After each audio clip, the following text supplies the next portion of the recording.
Buenas noches para todos. ¿Cómo están? ¿Cómo están hoy, que es el sexto tema que vamos a hablar hoy? Espero que los otros temas no les haya dolido un poco rengos. Creo que mañana algunos salieron con alguna extra, no se la esperaban. Yo sinceramente quiero decirles que todas estas cosas que estoy diciendo, lo hago porque Dios me encomendó a hacerlo. No es por nada más que eso. Y la razón por la que les estoy diciendo todo esto es porque Dios los ama. Más allá de cuánto yo pueda llegar. En este caso me toca ser el pastor capellán de esta institución. Que más allá de que me ha colocado a mí, podría haber colocado a cualquier otro, ha traído mensajes y espero que los estés aprovechando anteriormente de todo lo que hacer.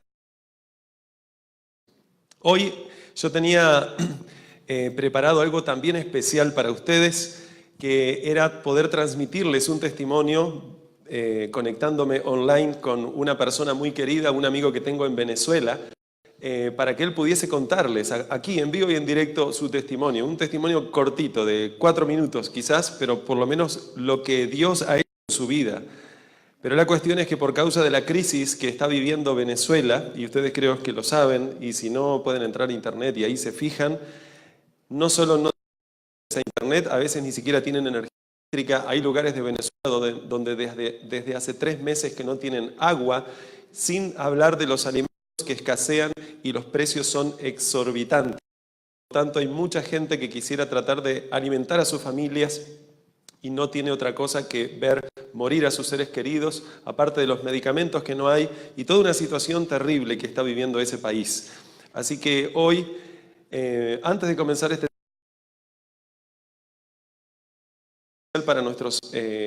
para toda esa gente que está en Venezuela hoy en día sufriendo de una forma especial. Pero hay algo más que yo quisiera decirles. Yo les dije recién que nosotros deberíamos aprovechar estas cosas. Hay alguien o cualquier persona, yo me acuerdo de mi hermano, cuando yo le estaba contando acerca de estas cosas, me dijo: Alejandro, ¿por qué me dijiste eso? Porque ahora que me dijiste eso, yo me siento ahora en la obligación de hacerlo. Hay personas que desearían conocer estas cosas a lo último, después que viven una vida desperdiciando todo el tiempo precioso que podrían haber utilizado para salvar a otros. Su sentimiento egoísta los hace pensar: ojalá que hubiese conocido esto a último momento, como los hermanos menores de ayer de la parábola, que son los que llegan a última hora.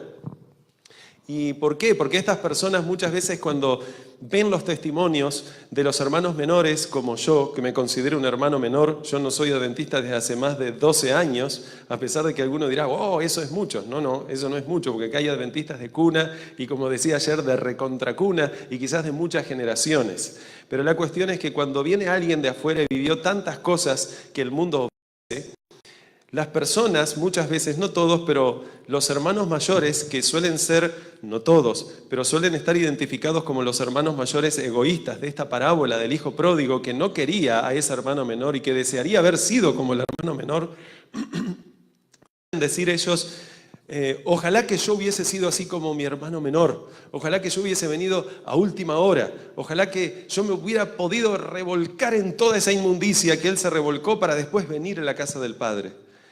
La cuestión es que cuando estos hermanos menores, después de contar su testimonio, le preguntan a los hermanos mayores, sin saber que son los hermanos mayores: dime, ¿y tú cómo te hiciste de esta iglesia? ¿Cómo es que te uniste a la iglesia adventista? ¿En qué inmundicias te revolcaste? Entonces los hermanos mayores muchas veces dicen: no, yo no me revolqué en ninguna inmundicia. Yo soy de padres adventistas. Yo nací en esta iglesia. Entonces los hermanos menores, que sí se revolcaron en todo eso, dicen: ¿de padres adventistas? ¿Toda tu vida adventista? ¿Adventista de cuna? ¡Cuánto te envidio! Ojalá yo hubiese podido tener ese privilegio y no tener que acarrear como ahora estoy acarreando, con todas las cicatrices y recuerdos imborrables de todo el daño que hice a mucha gente, a mí mismo y a mi Dios. Nosotros tenemos que valorar, chicos, estar en esta iglesia, aunque esté temprano. No tengan envidia del mundo, porque dentro de poco tiempo el mundo va a estar en una crisis tan grande que solo los que se hayan preparado con tiempo van a poder resistir. Y hoy justamente yo quiero hablar de eso. Tristemente no me quedó bien una letra y quedó ahí medio mal. Era mucho más grande esa letra, es chiquitita, pero bueno, esos problemas técnicos los voy a resolver luego. Este es el tema número 6, tiene que ver con la última guerra mundial. Pero para comenzar, me gustaría poder orar, así que así como ustedes, así como están ustedes, cierren sus ojos, vamos a hacer una corta oración. Amado Padre que estás en los cielos, gracias Señor te doy porque tú nos amas, porque nos has traído esta sexta noche para poder estudiar tu palabra juntos, conocerte más y poder prepararnos para vivir contigo por la eternidad. Ayúdanos, Señor, y si hay algún espíritu malo en esta noche que trate de distraernos, lastimarnos y desenfocarnos de lo que realmente importa, te suplico que lo apartes para que solo Cristo pueda resplandecer esta noche. Te lo suplico todo sin merecerlo, en el nombre de Jesús. Amén. Bueno, de acuerdo a lo que nosotros sabemos en la historia, siempre hubieron guerras, pero especialmente en estos últimos años, iba a decir en este último siglo, pero estamos ya en el siglo XXI. Así que en el siglo XX ocurrieron dos guerras estratosféricas, podríamos decir, en comparación con las guerras que el mundo había tenido antes. Ahí tenemos, por ejemplo, la Primera Guerra Mundial y lo que significó eso. La Primera Guerra Mundial se situó especialmente en ciertas partes de Europa y no todos los países del mundo estaban en guerra. Muchos países se mantuvieron neutrales. La Segunda Guerra Mundial fue mucho más abarcante. En la Segunda Guerra Mundial sí, más países intervinieron, pero asimismo muchos países se mantenían neutrales. Y la Guerra Mundial no solo se batalló en Europa, sino que también en gran parte del Atlántico, gran parte del Pacífico y en algunos lugares que pertenecen a Estados Unidos pero no son parte del continente de Estados Unidos. Como por ejemplo, cuando fueron los aviones a Pearl Harbor, que es una isla, la isla de Hawái justamente, donde queda este lugar donde Estados Unidos tenía muchos portaaviones. Pero interesantemente, de acuerdo a lo que se nos dice, no importa cuántas guerras puedan venir a partir de ahora, después de la Segunda Guerra Mundial, ocurrirá una última. Y esa última guerra mundial será la mayor de todas. Y cada uno de nosotros debería comprender por qué es que habrá una última guerra mundial. Pero para entender eso necesitamos abrir la Biblia en Isaías capítulo 9, versículo 6. Ahí necesitamos comprender algo, porque se nos va a decir algo. Antes de leer este texto voy a volver aquí a propósito, pero tengo que decirles algo. Casi todas las guerras en el mundo suelen hacerse con un objetivo, más allá del poder que las naciones traten de ejercer sobre otras. Muchas veces, digamos, la excusa es traer la paz. Y muchas de estas guerras tienen como lema guerra preventiva por la paz. O por ejemplo, me acuerdo de la guerra que se desató en Irak en el 2012, la cual se llamó Freedom. Freedom significa libertad. ¿Por qué?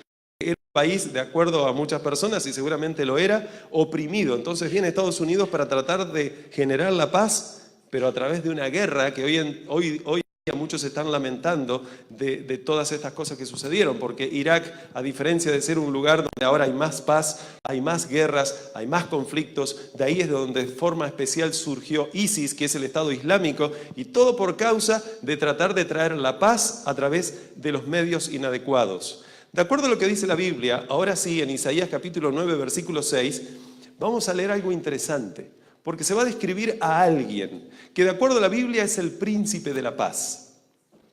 Dice, porque un niño nos es nacido, hijo nos es dado, y el principado sobre su hombro, y se llamará su nombre admirable, consejero, Dios fuerte, Padre eterno, y como dice luego, príncipe de paz. Sin dudas que del que está hablando es de Jesús.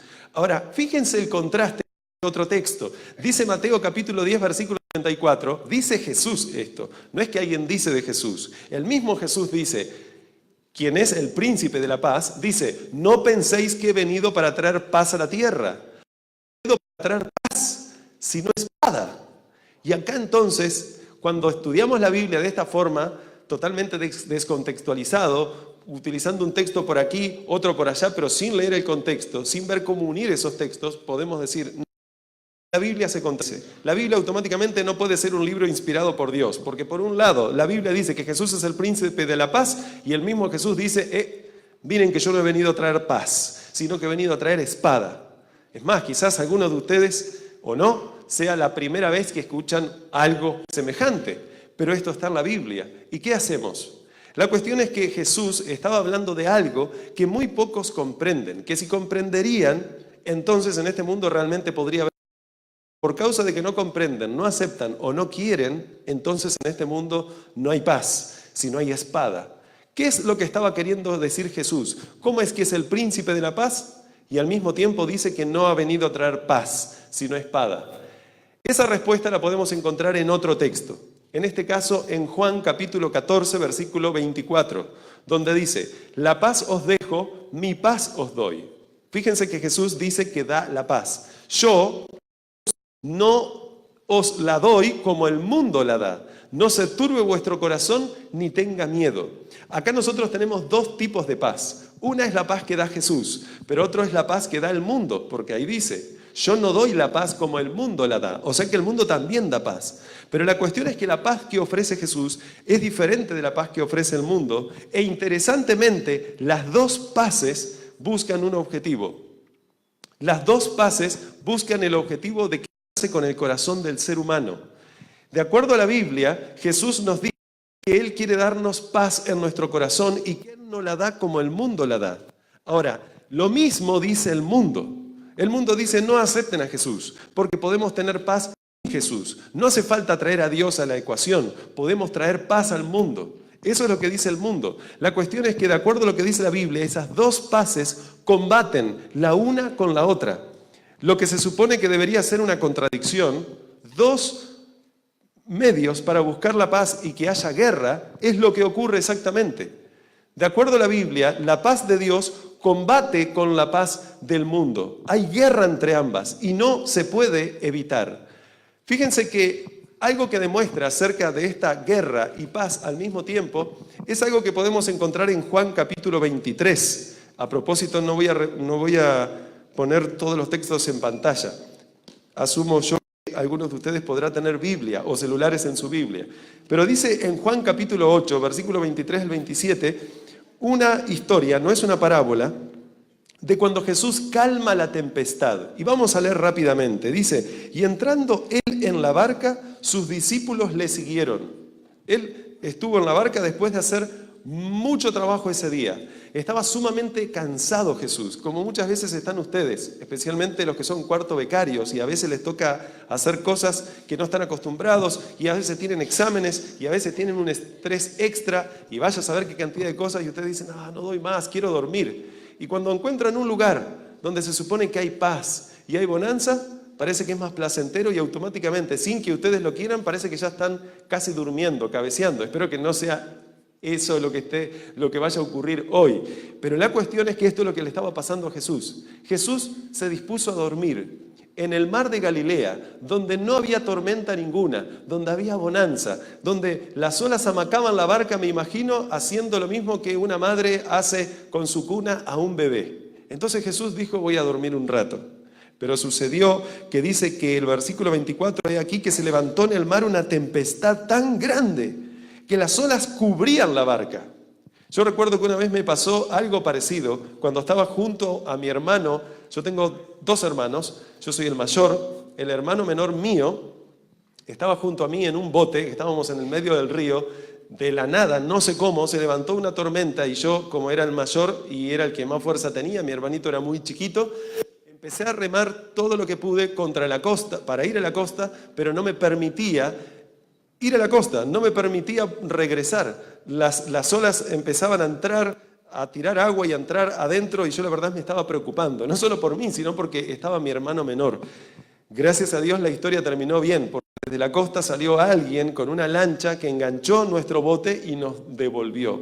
Algo parecido es lo que sucedió con Jesús una vez cuando también se levantó una tormenta y apareció a los discípulos, pero apareció caminando. Y cuando y se subió a la barca, se terminó la tormenta. Pero aquí era diferente, porque Jesús, dice la Biblia, que estaba durmiendo. Entonces vemos lo siguiente, dice que aquí se levantó en el mar una tempestad tan grande que las olas cubrían la barca, pero Él dormía. ¿Por qué estaría durmiendo Jesús? Más allá del cansancio. Cuando ustedes van a la Biblia, Salmo capítulo 4, versículo 8, dice: en paz me acostaré y asimismo dormiré, porque solo en ti, Jehová, puedo vivir confiado.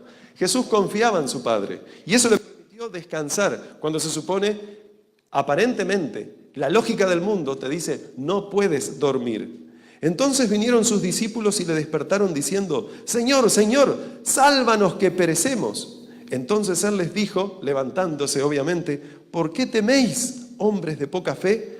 Entonces levantándose reprendió a los vientos y al mar, y se hizo grande bonanza, y los hombres se maravillaron diciendo: ¿qué hombre es este, que aun los vientos y el mar le obedecen? Fíjense que esta situación antagónica donde hay guerra y paz al mismo tiempo, porque fuera de la barca, o en la barca en sí, había caos, había movimiento, parecía que estaban en una guerra ellos, pero en el corazón de Jesús había paz. Y de acuerdo a lo que se nos dice, si nosotros logramos vivir con Jesús, estar al lado de Jesús, podemos experimentar esa paz que Jesús experimentó en la barca, y reprendió incluso a sus discípulos diciendo: ¿pero por qué temen? No deberían temer si yo estoy con ustedes. ¿No dice la Biblia acaso: si Dios con nosotros, ¿quién contra nosotros? Entonces eso significa que a pesar de todo el caos y toda la tormenta y toda angustia que tú puedas vivir a tu alrededor, puede haber paz en tu corazón. Es lo que se nos dice. Ahora, miren cómo sigue la historia. No vamos a seguir leyendo muchos textos, porque si no necesitaríamos de más tiempo, y no lo tenemos en esta noche. Pero después que hubo bonanza, dice la Biblia que él calmó los vientos. Entonces todos se maravillaron diciendo: ¿quién es este que hasta los vientos y el mar obedecen? Llegaron a una costa. Y en esa costa, cuando desembarcaron, le salieron al encuentro, de acuerdo a lo que se dice en los siguientes textos, 2 endemoniados, de los cuales no tenemos sus nombres, pero eran personas que estaban poseídas. ¿Por qué estarían poseídas? ¿Perdón? Perdón. Es porque puse... Yo estoy leyendo de Mateo, perdón, y puse Juan. Disculpen. Sí, todo lo que dice Juan ahí, ahora era Mateo, o sea que vamos para atrás. Ahí decía Juan es Mateo y acá también Mateo. Con razón yo veía que estaban buscando en la Biblia y no encontraban. Disculpen, fue un momento de desliz. En la Biblia tenía bien, pero ahí tenía mal. Bien, pero después, que acá también es Mateo, sigue diciendo que aparecen estos 2 endemoniados. Imagínense ustedes esa situación, ustedes bajando de un bote contentos porque están con Jesús, caminando, adentrándose adentro, ya saliendo de la playa, e imagínense esto, vienen corriendo hacia ustedes 2 tigres. ¿Qué harían ustedes? Salen a abrazar los tigres seguramente, ¿no? Salen rajando lo más rápido que puedan. De acuerdo a lo que sabemos, los discípulos hicieron esto, pero no eran 2 tigres. Los discípulos salieron haciendo esto, corriendo lo más rápido posible, porque se dieron cuenta que no eran tigres, eran endemoniados. Y de acuerdo a lo que sabemos, los endemoniados, por supuesto poseídos por demonios, lo que buscaban no solo es lastimar, sino que ellos estaban completamente lastimados.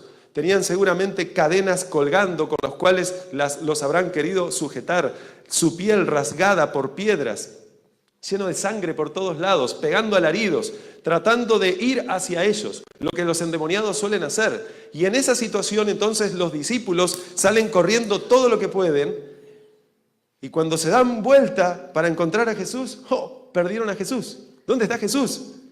Entonces vuelven para atrás y estaba Jesús. Pero en este caso, con los 2 endemoniados de rodillas delante de Jesús.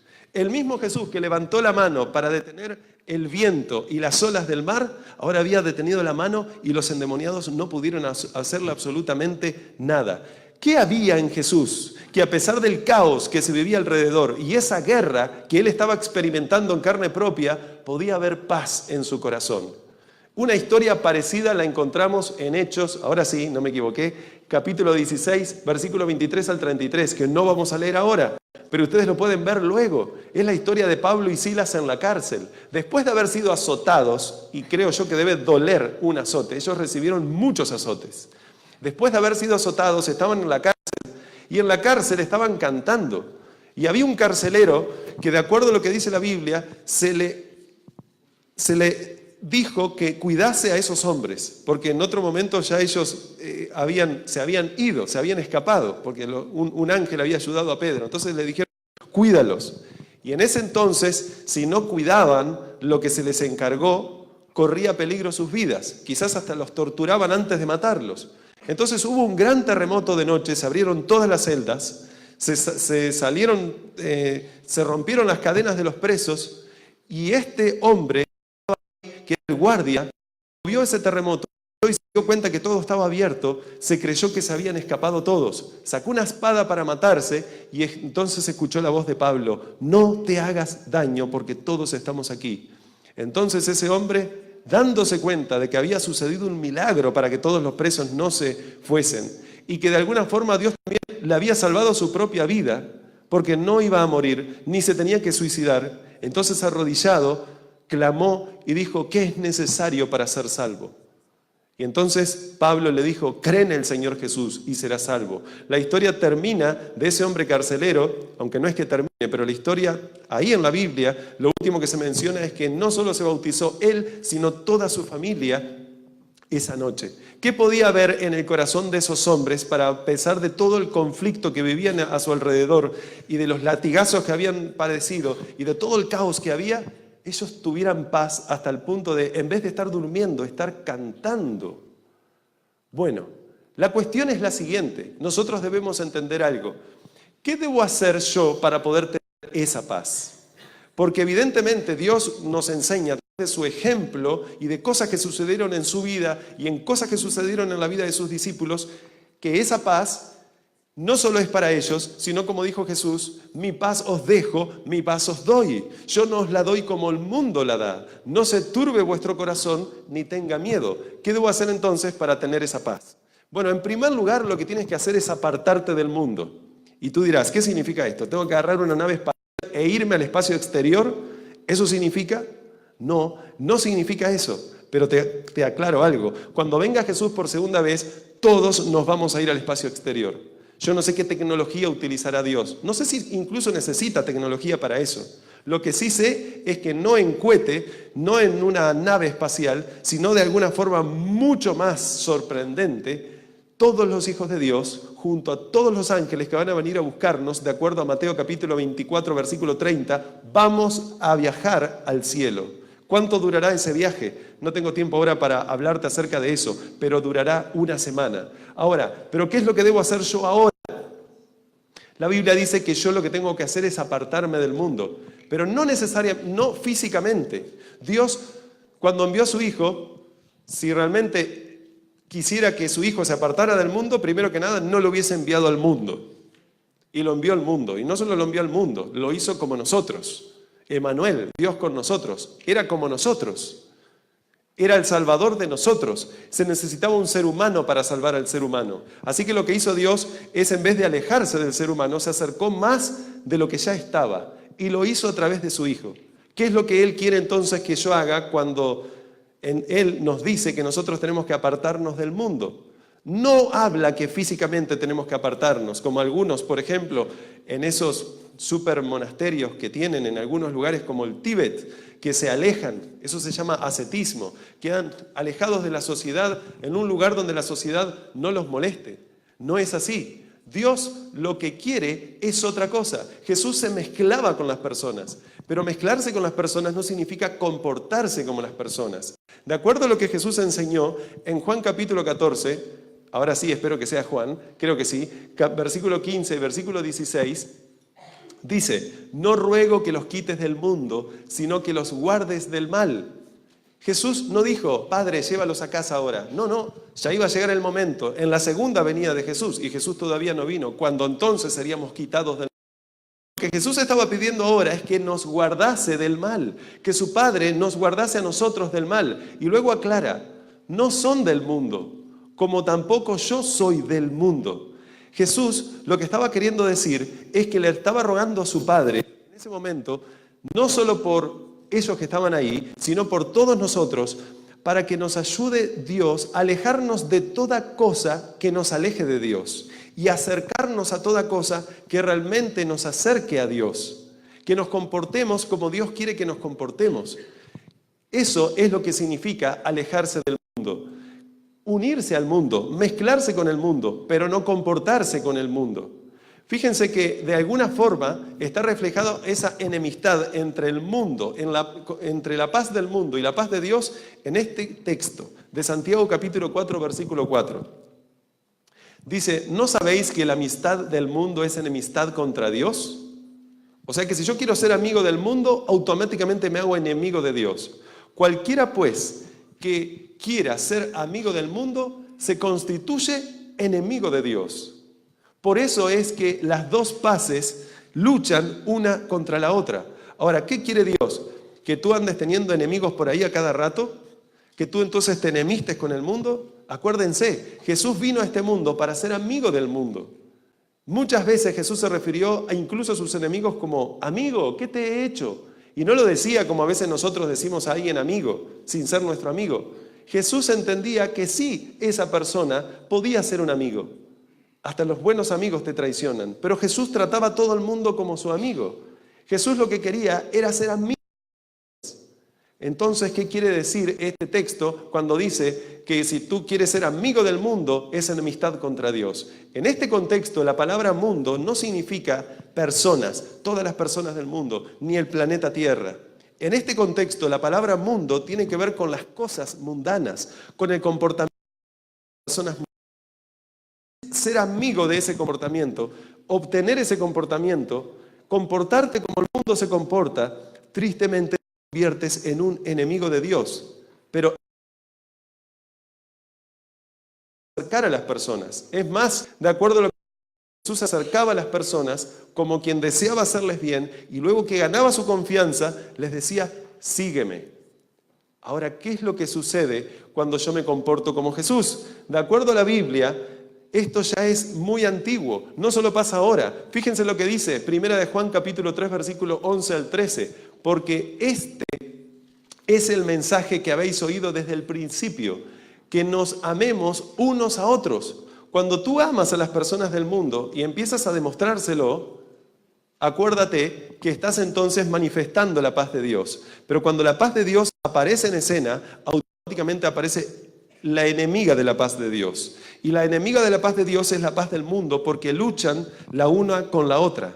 Entonces cuando tú más te acercas a Dios, evidentemente más enemigos que disfrutan de hacer las cosas del mundo vas a tener. Por eso sigue el texto diciendo, no como Caín, el maligno. ¿Quién dice que era? No dice que era de Dios, a pesar de que era hijo de Adán. Dice, no como Caín, que era del maligno, y mató a su hermano. Fíjate, a su hermano, a su familia. No está hablando del que se supone era. Dice, además Caín era el mayor. Imagínense esa situación. Una parábola muy interesante que se puede generar ahí. Reflejada en la parábola del hijo pródigo de ayer. No como Caín, que era del maligno, que mató a su hermano. ¿Y por qué causa le mató? Porque sus obras, como están en rojo allí, no puedo leer bien, leo de aquí. Porque sus obras eran malas y las de su hermano justas. Hermanos míos, no os extrañéis si el mundo os aborrece. Saben que la última guerra mundial no se va a librar en Europa. No se va a librar en parte de Europa y parte del Océano Atlántico, parte del Pacífico y una partecita de Estados Unidos. No se va a librar en Siria o en Venezuela o aquí. Se va a librar en todo el mundo, en cada lugar donde haya un ser humano, no importa si está entregado a Dios o no, esa guerra existe. Porque la guerra no se trata de conquistar un territorio, como hoy en día las guerras mundanales tienen como objetivo. La guerra se trata de conquistar corazones. El campo de batalla de la última guerra no se trata de un lugar geográfico, sino de un lugar donde puede morar alguien y tú decides quién es el que mora en ese lugar. Y ese lugar se llama tu corazón, tu mente. Y ese alguien es o Dios o Satanás, porque no se puede servir a dos señores. Hay personas que quieren aferrarse al cielo sin soltar el mundo, pero es imposible. Tú debes soltarlo uno para realmente ser elevado hasta el cielo. Si no, insisto, más lejos de lo que va un astronauta al espacio exterior, ninguno de nosotros podría ir. Si nosotros realmente queremos ir a ese lugar que la Biblia dice que es un lugar inimaginable para nosotros, donde oído no oyó, ni ojo vio, ni cosa ha subido al pensamiento, son cosas que ni siquiera podemos imaginar de las que nos vamos a encontrar en el cielo, entonces urgentemente tenemos que soltar la mano de que nos estamos aferrando. Hay pecados acariciados que nos impulsan a que nosotros no nos acerquemos a Dios. Pero Jesús oró a su Padre, y esa oración vale por ti y por mí. Dijo: Padre, no te pido que los quites del mundo, pero que los libres del mal. Ayúdalos a que se desaferren del mundo, que suelten el mundo para aferrarse realmente a mí. Pero sucede que cuando tú te aferras a Dios, automáticamente el mundo se pone a aborrecerte, porque la paz de Dios y la paz del mundo son enemigas. Dicho sea de paso, ¿realmente el mundo tiene paz? El mundo, de acuerdo a Jesús, también ofrece paz, porque Él dice: mi paz no es como el mundo la da. O sea que el mundo también da paz. Dicho sea de paso, las guerras mundiales, como les acabo de decir, fueron, se supone, en el nombre de la paz. Me acuerdo mucha gente que me dice: pastor, le pido que ore por la paz mundial. Cosas que no me parecen mal, porque debería haber paz. Pero la cuestión es que el mundo evidentemente está en una gran necesidad, porque realmente el mundo tiene paz. De acuerdo a lo que dice Juan capítulo 16, versículo 33, estas cosas os he hablado, dice Jesús, para que en mí tengáis paz. En el mundo tendréis, ¿qué cosa dice? Aflicción, pero confiad, yo he vencido al mundo. O sea que el mundo, aunque diga que quiere traer la paz mundial, es mentira, porque en el mundo lo único que vamos a poder lograr es enemistad, guerra y conflictos. De acuerdo a lo que nosotros sabemos, cuando una persona se convierte en cristiano, sucede lo siguiente. Dice la Biblia, en ese capítulo que hemos leído hoy, cuando parece que nos abre los ojos, porque Jesús dice: no pensáis que he venido a traer paz a la tierra, sino espada. Y luego sigue el texto y dice: ¿por qué dice Él que ha venido a traer espada? Ya lo hemos visto igual, porque hay enemistad entre la paz de Dios y la paz del mundo. Pero Él entonces dice: porque cualquiera que ame a padre o madre más que a mí, no es digno de mí. Cualquiera que ame a esposa, a esposo, a hijo, a hija más que a mí, no es digno de mí. Cualquiera que quiere venir en pos de mí, significa seguirme, entonces tiene que tomar su cruz primero. Si tú quieres ser uno de esos seguidores, como vimos en el día sábado, de los 7.600 millones de personas que aproximadamente van a volver a Jesús, pero no solo verlo, sino ser seguidor hasta el punto de que lo sigas hasta el reino de los cielos y tengas entrada en el reino de los cielos, de acuerdo a lo que se nos dice, entonces tú tienes que amar a Dios sobre todas las cosas. Hermanos queridos, chicos queridos, nuestra salvación no es por obras, es por gracia. Gratuitamente nosotros entramos al reino de los cielos. Pero ¿sabes cuánto cuesta seguir a Cristo? La Biblia dice que todo, absolutamente todo, como vimos ayer, como ese hombre que encontró un tesoro escondido y fue y vendió todo lo que tenía, y entonces lo adquirió. El reino de los cielos implica que nosotros tenemos que estar dispuestos a sacrificarlo todo. Así como Abraham, que estuvo dispuesto a sacrificar a su hijo, y cuando lo iba a hacer, Dios le dijo: detente, no hagas daño al muchacho. No era necesario que muriese Isaac, porque había unos 1800 años más tarde, que iba a morir por ese hijo amado Isaac. Y ese uno es Jesús, quien ya murió por nosotros y nos ofrece hoy en día salvación. Cuando tú entiendes esto y te conviertes en un cristiano, seguramente vas a tener problemas en tu familia. Seguramente vas a tener problemas con algún ser querido. Ojalá que no. Pero todos nosotros, de alguna forma, vamos a tener esos problemas. ¿Por qué? Porque Jesús dijo claramente: quien no es conmigo, contra mí es. Nadie puede permanecer neutral. Eso significa que si tú aceptas a Cristo, pero hay alguno de tus seres queridos que no acepte a Cristo, quizás no ahora, pero tarde o temprano esa persona se convertirá también en tu enemigo. Porque la paz de Dios y la paz del mundo no implica neutros. Cuando todo el mundo decida, entonces todo el mundo va a decidir a qué ejército unirse. Si al que realmente puede brindar la verdadera paz o al que dice que puede cuando realmente hay una paz.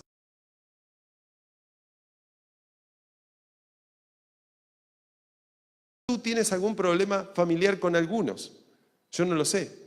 Pero yo estoy seguro que si yo pidiera que levante, voy a hacerlo ahora, de quienes aman a su familia, no sé si todos, pero seguramente la mayoría, porque por regla general la mayoría de las personas aman a su familia. Por más que quizás tu papá no sea el perfecto, tu mamá no sea la perfecta mamá, tu hermano, tu hermana, tus hijitos, incluso tu esposo o tu esposa.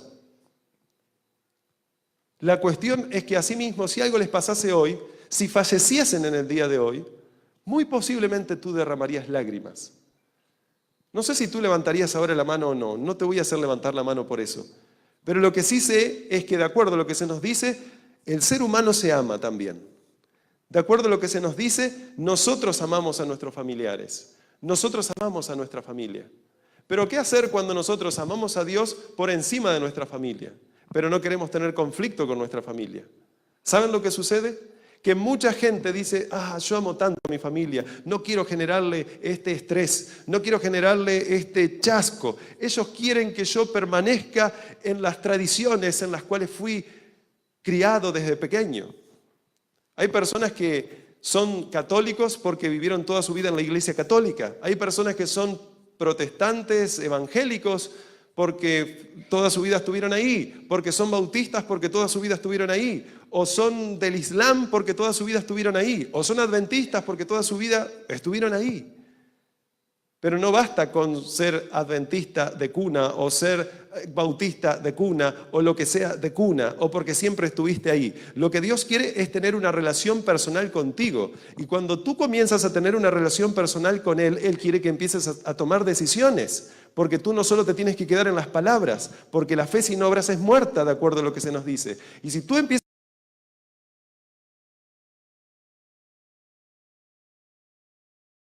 existen.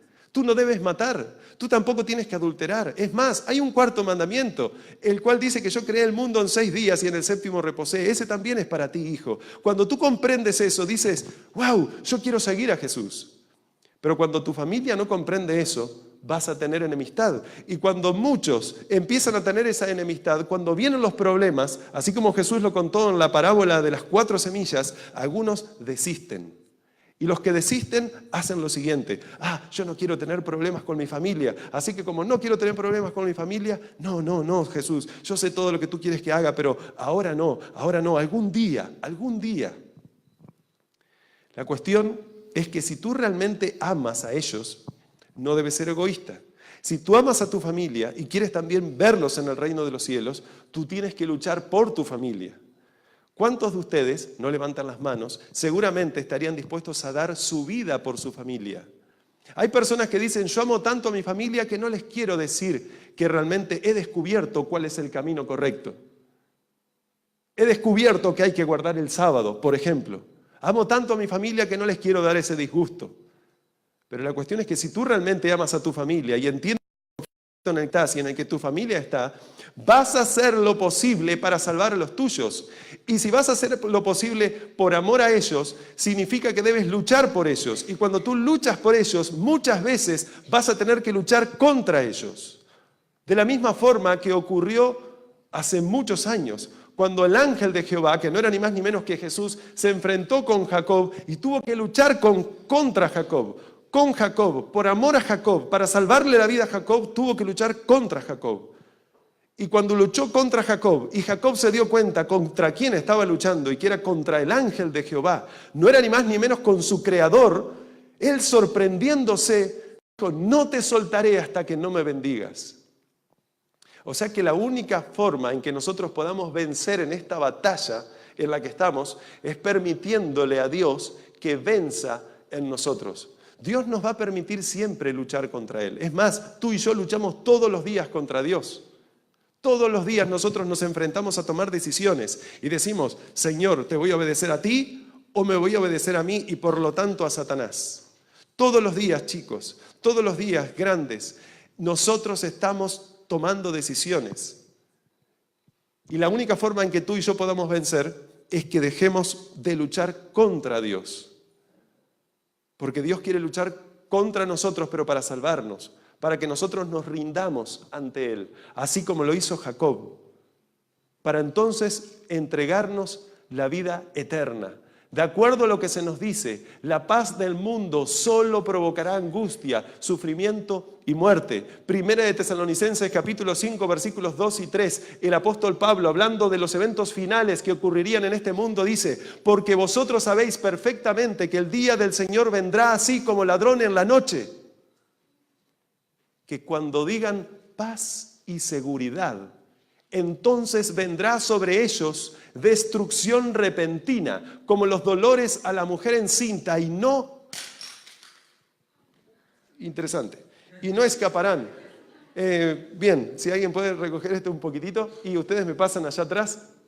Ustedes ahora son mis manos, mis dedos. Alto, vuelve para atrás. Que cuando digan paz y seguridad, entonces vendrá destrucción repentina, como los dolores a la mujer encinta, y no escaparán. Fíjense, el mundo trata de generar paz y seguridad. El mundo trata de ayudarte a que tú comprendas que realmente se puede otorgar paz al mundo. ¿Ya funciona? La cuestión es que lo único que va a lograr el mundo, lo único que van a lograr todos los gobiernos del mundo, cuando se unan para tratar de decir, vamos a hacer esto para que haya paz, es destrucción repentina. La Biblia dice que cuando venga Jesús por segunda vez, va a venir a buscar a sus hijos. Y no solo va a venir a buscar a sus hijos, va a venir a rescatar a sus hijos. De la misma forma que ocurrió en el desierto con los egipcios, cuando Dios salvó a sus hijos de la esclavitud, de las personas que estaban oprimiendo a su pueblo, que querían matar a su pueblo. Nacía, lo mataban para que el pueblo no se reprodujese. Entonces Dios dijo: voy a ir a rescatar a mi pueblo, voy a ir a liberarlo de la esclavitud en la que se encuentra. En el mundo, amigos queridos, estamos en esclavitud si nosotros no aceptamos a Jesús. Pero cuando aceptamos a Jesús somos libres. Y una vez que tú eres libre aquí y que tu corazón es libre, lo único que queda entonces es que Jesús venga a llevarte al lugar donde siempre serás libre. Y ese lugar evidentemente es el cielo. Y de acuerdo a lo que se nos dice, cuando venga Jesús por segunda vez, antes de que venga Jesús por segunda vez, ocurrirá algo que aparece en Apocalipsis capítulo 16. Fíjense, no tengo tiempo y me encantaría tener más tiempo ahora. Lo tendré que dejar para otro momento, hablarles acerca de estos eventos finales. Pero miren algunas cosas. Dice: el sexto ángel derramó su copa sobre el gran río Éufrates, y el agua de este se secó, para que estuviese preparado camino a los reyes del oriente, y vi salir de la boca del dragón, de la boca de la bestia y de la boca del falso profeta, cosas que ustedes seguramente han estado estudiando estas semanas, 3 espíritus inmundos a manera de ranas, pues son espíritus de demonios que hacen señales y van a los reyes de la tierra en todo el mundo. ¿Para qué? ¿Cuál es el objetivo? Para reunirlos a la batalla de aquel gran día del Dios Todopoderoso. Luego dice Jesús: he aquí yo vengo como ladrón, bienaventurado el que vela y guarda sus ropas para que no ande desnudo y vean su vergüenza. Y los reunió entonces en el lugar que en hebreo se llama Armagedón. Un lugar que no representa un lugar que significa un momento, en donde evidentemente el mundo ya polarizado por un tiempo atrás, donde el mundo está completamente polarizado y ciertas personas, especialmente los que tratan de motivar la paz del mundo, tratarán de guerra contra los hijos de Dios, y los hijos de Dios completamente indefensos tendrán solo que hacer lo que Jesús les dijo: no temáis, porque yo he vencido al mundo. El mundo a ustedes no los va a poder dañar. Así que cuando se meten con ustedes, realmente se están metiendo conmigo. Así que de la misma forma que ocurrió en Egipto, que por mi brazo poderoso fueron ustedes liberados, así va a ser ahora. Y la Biblia dice que entonces las naciones del mundo pelearán contra el Cordero, y el Cordero las vencerá, y el Cordero es Jesús. Porque Él, el Cordero, es Señor de señores y Rey de reyes, y los que están con Él son llamados, elegidos y fieles. Y Apocalipsis 19:11 dice: entonces vi el cielo abierto, y aquí un caballo blanco, y el que lo montaba se llamaba Fiel y Verdadero, y con justicia juzga y pelea. Sus ojos eran como llama de fuego, y había en su cabeza muchas diademas, y tenía un nombre escrito que ninguno conocía sino él mismo. Estaba vestido de una ropa teñida en sangre, y su nombre es el Verbo de Dios. Jesús dijo que Él era el Verbo de Dios. Y los ejércitos celestiales, vestidos de lino finísimo, blanco y limpio, le seguían en caballos blancos, y de su boca sale una espada aguda para herir con ella las naciones, y las regirá con vara de hierro, y él pisa el lagar del vino del furor y de la ira del Dios Todopoderoso. Y culmina diciendo esa parte: y en su vestidura y en su muslo, Jesús, tiene escrito este nombre: Rey de Reyes y Señor de Señores. Eso significa que en esa última guerra mundial, que es una guerra espiritual, cuando se complete, se converja todo en un ataque físico, nosotros, sus hijos, no tendremos que hacer absolutamente nada, sino esperar la salvación, esperar la liberación. ¿Y quién es el que va a venir a liberarnos? Jehová de los ejércitos. El Jehová, el Dios del ejército más poderoso del mundo, Él peleará en persona, el Cordero, de acuerdo a lo que se nos dice. La Biblia nos enseña, amigos queridos, que cada uno de nosotros, desde que es chiquitito, desde que era pequeñito, conocía de alguna forma algo de Dios. ¿Por qué? Porque Dios estuvo desde el principio en el corazón de nosotros tratando de ayudarnos a hacer su voluntad. Dios no quería que tú fueses el causante de su muerte, pero siendo que así es, porque Él vino a morir por los pecadores, y siendo que todos somos pecadores, entonces todos somos responsables de esa muerte de Jesús. La Biblia dice que Él vino a morir para que tú y yo podamos tener vida eterna. Si tú aceptas a Dios entonces, hoy, la Biblia lo que enseña es que tú debes suplicarle a Dios: Señor, ayúdame, líbrame, Señor, ayúdame a soltar lo que debo soltar. Hay pecados acariciados que nosotros tenemos que realmente nos están alejando de Dios, y queda muy poco tiempo, tan poco, que si nosotros supiéramos cuán poco, desesperadamente diríamos: Señor, ayúdame, ayúdame a entregarme por completo. Ese bautisterio, que es donde se bautiza gente, ahora está vacío. Llegará el día donde, aunque esté lleno, las personas querrán tirarse de cabeza para poder tener la vida eterna, pero va a ser demasiado tarde. El tiempo se está acabando, queridos amigos, y Dios quiere que, si nosotros no comprendemos todo, por lo menos tomemos la decisión de darle una oportunidad a Jesús, para empezar a comprender, a ver si estas cosas son así, porque si son así, entonces tu vida, la de tu familia y la de todo el mundo está en juego. La Biblia quiere que nosotros conozcamos a Jesús, este Jesús que no solo murió por nosotros, sino que resucitó. Y de acuerdo a lo que sabemos, por cuanto resucitó, he aquí vive por los siglos de los siglos. Y en su resurrección están garantizadas todas las demás resurrecciones de aquellos que acepten a Jesús como su Salvador. ¿Aceptas a Jesús realmente? ¿Aceptas la oportunidad que Dios te está dando a ti? A veces nosotros pensamos en nosotros realmente darle una oportunidad a Dios. Perfecto, eso sí. Pero mira, el que realmente te la está dando es el Dios del universo. Si Él tuviera sed, no nos pediría a nosotros, como yo a veces le pido a Jafet para que yo no toser. Si Él tuviese hambre, tampoco lo haría.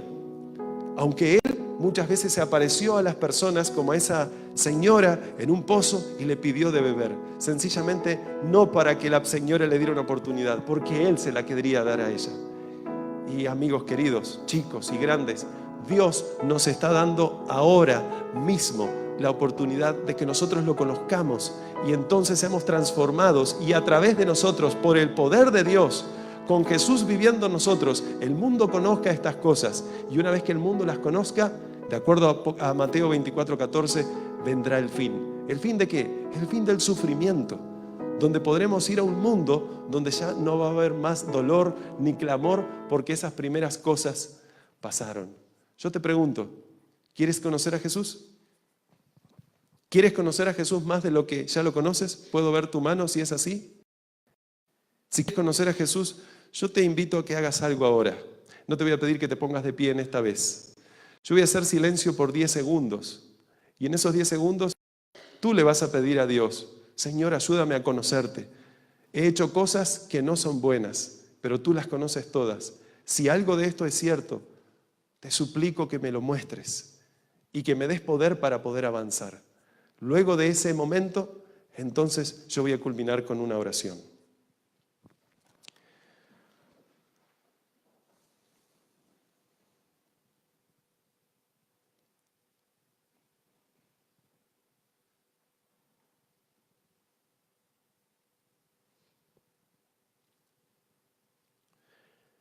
Amado Padre que estás en los cielos, gracias te damos, Señor, porque hay paz y bonanza aquí en el Yahú. Te pido en esta hora, amado Dios, siendo que tú eres un Dios de amor y envió a su Hijo para salvarnos, que nos ayudes a que no nos sigamos resistiendo contra tu Santo Espíritu, porque es lo peor que podemos hacer en esta situación, donde estamos en una guerra espiritual tan grande como nosotros no comprendemos. Ayúdanos a entregarnos a ti por completo, a que tu Espíritu Santo nos muestre cómo somos realmente, las cosas que debemos cambiar.